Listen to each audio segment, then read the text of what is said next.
How to fix can't remove highlights or shading from Word document issue. If you can't remove highlighting or shading from a Word document, you can try the following solutions. Use the clear formatting feature, select the text that you want to remove highlighting or shading from and go to Home, clear all formatting, the icon with an A and an eraser. This will remove all the formatting from the selected text, including highlights and shading. Try selecting no color for highlighting or shading.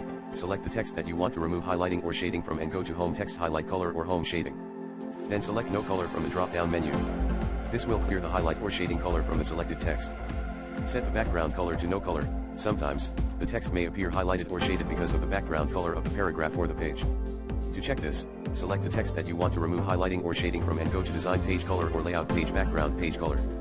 Then select no color from the drop-down menu. This will remove the background color from the document. Cut the text and paste it unformatted. Select the text that you want to remove highlighting or shading from and press Ctrl + X to cut it.